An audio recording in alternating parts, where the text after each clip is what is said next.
ডিমের মুরগির খাবার খরচ কমানো কি সম্ভব, নাকি খাবার খরচ কমাতে গেলে ডিমের প্রোডাকশন কমে যাবে? একটি ডিমের মুরগির খামারের ডিমের প্রোডাকশন কমে গেলে খামারকে বড় একটা লসের মুখোমুখি পড়তে হবে। ডিমের প্রোডাকশন ঠিক রেখে কিভাবে খাবার খরচ কমানো যেতে পারে? আসসালামু আলাইকুম। আজকে আমি আপনাদের সাথে আলোচনা করব ডিমের মুরগির খাবার খরচ সম্পর্কে। আমরা যারা মুরগি পালন করি, বিশেষ করে ডিমের জন্য মুরগি পালন করি, তারা সব জায়গা থেকে একটি সাজেশনই পাই যে ডিমের মুরগিকে লেয়ার 1 খাবারটি খেতে দিতে হবে, তাহলে ডিমের প্রোডাকশন ভালো পাওয়া যাবে।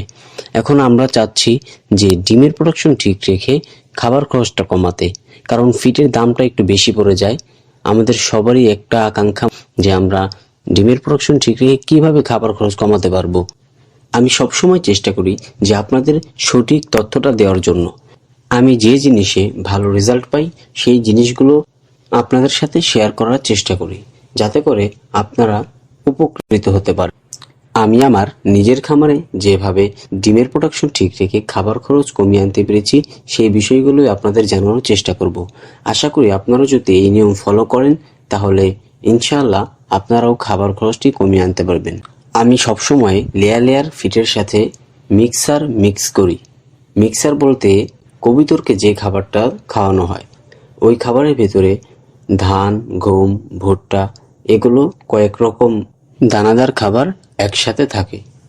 আমি 1 কেজি লেয়ার ফিটের সাথে 2 কেজি মিক্সার অ্যাড করি।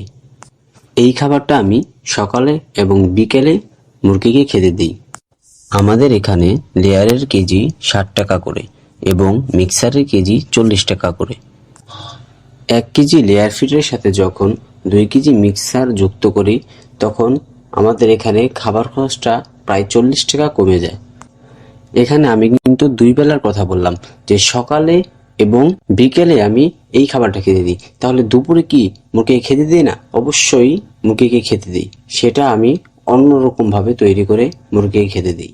আমি দুপুরের খাবার তৈরি করি লেয়ার ফিটের সাথে কয়েক রকম খাবার মিক্স করে, যেমন গমের ভুসি, ভাত, যে কোনো রকমের শাক পাতা, এগুলো আমি দুপুরের খাবারে অ্যাড করি এবং এর ভেতরে লেয়ার ফিটটার মাত্রা পরিমাণ একটু বেশি রাখি।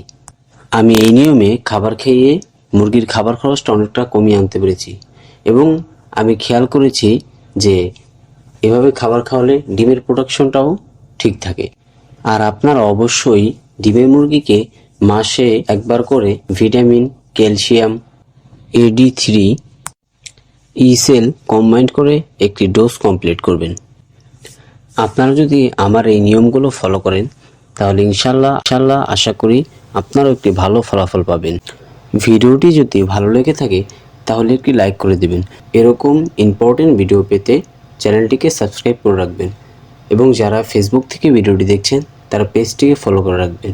আমি সবসময় আপনাদের ফার্মিং বিষয়ে সঠিক তথ্য দেওয়ার চেষ্টা করব।